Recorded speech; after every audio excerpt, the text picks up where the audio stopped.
नमस्कार, मैं हूं पवन त्यागी। दिल्ली के अध्यादेश को लेकर अब कांग्रेस में दो फाड़ नजर आ रहे हैं। एक दल जहां यह मान रहा है कि ये जो अध्यादेश है ये केंद्र सरकार यानी मोदी सरकार सही लाई है और दिल्ली क्योंकि पूर्ण राज्य नहीं है, यहां पूरे अधिकार मुख्यमंत्री को नहीं दिए जा सकते और इसलिए जो केंद्र सरकार की तरफ से अध्यादेश प्रस्तुत किया गया उसको अगर बिल लाकर कानूनी अमला पहनाया जा रहा है तो ये मोदी सरकार ठीक कर रही है और इसका सपोर्ट करना चाहिए। ये बयान आया है कांग्रेस के बड़े लीडर संदीप दीक्षित का, जो कि कांग्रेस में एक अपना बड़ा कद रखते हैं दिल्ली की राजनीति में, और वो पहले से ही इस बात को बोल रहे हैं कि अरविंद केजरीवाल गलत पैरवी कर रहे हैं। ट्रांसफर पोस्टिंग जो ए ग्रेड के अधिकारी हैं, दानिश का अधिकारी हैं, आईएएस अधिकारी हैं, उनके पोस्टिंग और ट्रांसफर को लेकर जो अधिकार केजरीवाल मांग रहे हैं वो गलत है, क्योंकि दिल्ली देश की राजधानी है और यहां कई देशों के यहां पर कार्यालय हैं, यहां राजदूत बैठते हैं, सिक्योरिटी का मामला है, आईबी का ऑफिस है, यहां पर सीबीआई का हेडक्वार्टर है और ऐसे में किसी मुख्यमंत्री को उन सब के जिम्मेदारियों को सौंपा नहीं जा सकता। मामला केंद्र से जुड़ा हुआ है और इसीलिए जहां भी केंद्र शासित प्रदेश हैं वहां एलजी को ही अधिकार होते हैं, यह कहना है संदीप दीक्षित का। एएनआई के पत्रकार ने जब उनसे पूछा कि भाई आपके कांग्रेस के लीडर तो आईएनडीआईए जो गठबंधन है वो तो सपोर्ट कर रहा है, तो आप ऐसा बोल रहे हैं तो इसका मतलब बाकी दल वो इस बात को क्यों नहीं समझ रहे कि जो केजरीवाल बात कर रहे हैं कि इस अध्यादेश का, इस बिल का विरोध करें और इसको फेल होने दें, भाजपा का साथ ना दें, इस पर आपका क्या कहना है? तो संदीप दीक्षित ने यह कहकर सबको चौंका दिया कि ये जो अरविंद केजरीवाल है, जैसे इन्होंने दिल्ली वालों को बनाया वैसा ही ये पूरे देश को बनाने की कोशिश कर रहे हैं। यानी संदीप दीक्षित ये कहना चाह रहे हैं कि अरविंद केजरीवाल ने जैसे दिल्ली वालों को मूर्ख बनाया वैसा ही पूरे देश को मूर्ख बना रहे हैं। इस पर एएनआई के पत्रकार ने जब उनसे पूछा कि भाई आपके गठबंधन जो है विपक्षी दलों का, जो 26 दल हैं, आईएनडीआईए जो गठबंधन है वो तो अरविंद केजरीवाल के सपोर्ट में वोट कर रहा है, जिसमें कांग्रेस भी है। तो वो ये कह रहे हैं कि ये जो गठबंधन है ये अगर समझने में नाकामयाब रहे हैं तो भाई ये उनकी गलती है। वो कहते हैं कि जो पूरा एनडीए गठबंधन है अगर वो उसको गलत समझ ले तो उनकी गलती है। यानी पूरे गठबंधन के सोच पर सवाल उठा दिया। मल्लिकार्जुन खड़गे, सोनिया गांधी, राहुल गांधी के विचारधारा पर संदीप दीक्षित ने सीधे सीधे सवाल कर दिया और प्रहार कर दिया है कि इनकी सोच है कि ये समझ नहीं पा रहे हैं। इसका मतलब आप समझिए, संदीप दीक्षित ये कहना चाहते हैं कि जो इस समय कांग्रेस का पार्टी आला कमान है, चाहे वो गांधी परिवार हो चाहे मल्लिकार्जुन खड़गे, ये जिस तरह की राजनीति कर रहे हैं ये आत्मघाती राजनीति है। और आपको बता दूं इसका इफेक्ट पड़ने वाला है, कई राज्यों की राजनीति में पड़ने वाला है। सुनील जाखड़ जो हैं पंजाब में, जो भारतीय जनता पार्टी के अभी अध्यक्ष बनाए गए हैं, उन्होंने तो दावा कर दिया है कि जब यहां आम आदमी पार्टी और कांग्रेस एक ही गठबंधन में आ गए हैं, यानी उन्होंने तो गठबंधन कर लिया, तो फिर विपक्षी पार्टी का जो दावा है वो यहां कांग्रेस के बजाय भाजपा को मिलना चाहिए, क्योंकि ये दोनों दल तो एक हो गए, आम आदमी पार्टी और कांग्रेस एक हो गए, तो वहां बचा कौन? विपक्ष में बचा भाजपा। तो विपक्षी पार्टी का दर्जा भाजपा को क्यों ना दिया जाए, ये नए सिरे से पंजाब में बहस हुई है। और इसी तरह आप देखेंगे आने वाले दिनों में राजनीति पर असर पड़ने वाला है। लेकिन जो सूत्र हैं वो ये कह रहे हैं कि अरविंद केजरीवाल का जैसे ही ये बिल फेल होगा उसके बाद आप देखेंगे कि अरविंद केजरीवाल एक बार फिर से यू टर्न कर सकते हैं। और वो जो ये गठबंधन है, ये तो गठबंधन में शामिल ही इसलिए हुए थे कि इनका बिल फेल किया जा सके, ये भाजपा को हराएं ताकि एक मैसेज ये भी जाए कि देखिए अरविंद केजरीवाल ने मोदी को हरा दिया। ये केवल इसलिए सहयोग ले रहे थे, वरना तो पहले ही दिन से, चाहे राघव चड्ढा का बयान देख लीजिए, चाहे आतिशी का बयान देख लीजिए, ये तो हमेशा प्रेस कॉन्फ्रेंस करके कहते रहे कि भाई अगर कोई प्रधानमंत्री चेहरा है विपक्ष के पास वो तो अरविंद केजरीवाल है। और अरविंद केजरीवाल ने खुद एक नैरेटिव बनाने की कोशिश की, बार बार मोदी पर जो अनपढ़ राजा कह करके प्रहार किया है और अपनी डिग्री बताई है कि मैं तो आईआईटी से पढ़ा हुआ हूं, मैं तो साहब इनकम टैक्स अफसर रहा हूं। ये जो चीजें बताना शुरू की पिछले दिनों से, अरविंद केजरीवाल की उसके पीछे सोच केवल एक है कि विपक्षी दलों के नेताओं को वो ये बताना चाहते हैं कि ये जो 26 दल हैं इसमें मेरे जितना पढ़ा लिखा कोई नहीं है, और इसलिए पढ़ा लिखा ही देश का प्रधानमंत्री होना चाहिए। अरविंद केजरीवाल और उनकी आईटी सेल पूरी टीम इस बात पर फोकस कर रही है। बाकायदा अरविंद केजरीवाल का वो वीडियो क्लिप काट काट कर सोशल मीडिया पे फैलाया जा रहा है, जिसमें वो बार बार अनपढ़ राजा की कहानी सुनाते हैं और पढ़ा लिखा होना अरविंद केजरीवाल का वो सिद्ध करते हुए आईटी सेल वाले उस वीडियो को प्रसारित कर रहे हैं। एक नैरेटिव चलाया जा रहा है कि देश का प्रधानमंत्री अरविंद केजरीवाल जैसा हो।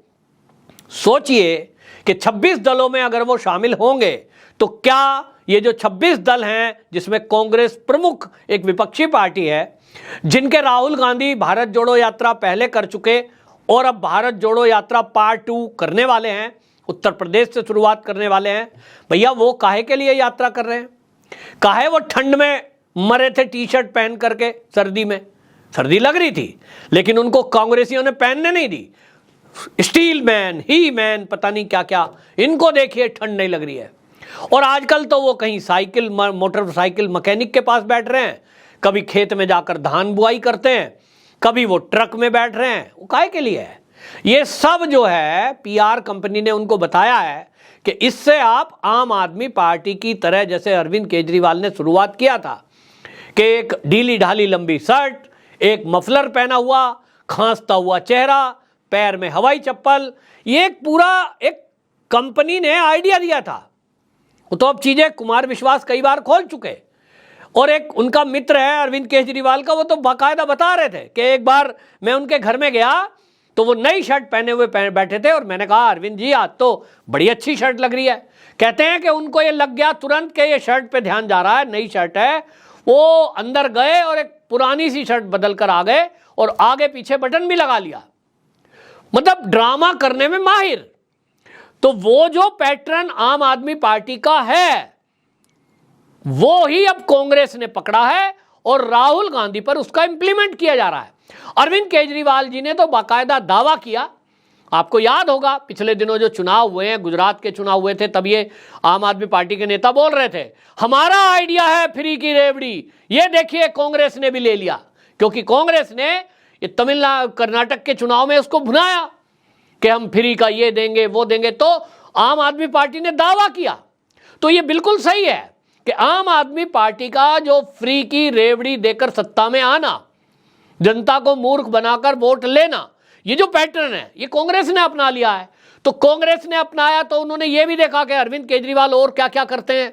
तो भाई वो करते हैं कि आम जनता को ये मैसेज देने की कोशिश है ये आम आदमी है, गरीब आदमी है, छोटा सा आदमी है। तो वो क्या कर रहे हैं, अब राहुल गांधी भी क्या करें, रईसी दिखाने के लिए, आपको याद होगा नोटबंदी के टाइम पे फटी हुई जेब दिखा रहे थे। आजकल वो कभी मोटर मैकेनिक के पास बैठ जाते हैं, कभी मोटरसाइकिल ठीक करते हैं, कभी खेत में धान बुआई कर रहे हैं। वो क्या दिखाने की कोशिश है? ये दिखाने की कोशिश है कि ये आम आदमी है। एक फोटो वीडियो आजकल वायरल हो रही है, सोनिया गांधी बैठी हुई हैं, प्रियंका गांधी वाड्रा बैठी हुई है घर में, और एक मजदूरी करने वाली महिलाएं उनको खाना खिला रहे हैं और वो रिश्ते की बात कर रहे हैं राहुल गांधी के। यानी ये दिखाने की कोशिश है कि ये जो गांधी खानदान है ये कोई राजा महाराजाओं वाला खानदान जैसा हम सोचते थे वो नहीं है, ये तो आम आदमी से जुड़ाव वाला है। देखिए सोनिया गांधी कैसी डिस्कस कर रही हैं एक मजदूर से, मजदूरी करने वाली महिला से, उससे कह रही हैं बहू ढूंढ के ले आओ। मतलब कुल मिलाकर के केजरीवाल का फॉर्मूला कांग्रेस अपनाने की कोशिश में है। तो केजरीवाल जी तो कतई इस गठबंधन में शामिल होंगे नहीं। अध्यादेश का मैटर है, अध्यादेश पर अब जो कांग्रेस में दो टुकड़े होते दिखाई दे रहे हैं, आप निश्चित जानिए संदीप दीक्षित जो है कोई छोटा चेहरा नहीं है, वो अपने आप में एक बहुत बड़े चेहरे हैं, पूर्व सांसद रहे हैं और शीला दीक्षित जी के बेटे हैं। और ये एक विचारधारा है। कांग्रेस में दो तरह के नेता इस समय हैं, एक जो देश हित की बात सोचते हैं वो कांग्रेस के अंदर भी हैं। गुलाम नबी आजाद को आपने देखा, शशि थरूर का आप बयान देखिए, विदेशों में किस तरह से वो भारत की छवि को प्रस्तुत करके आए।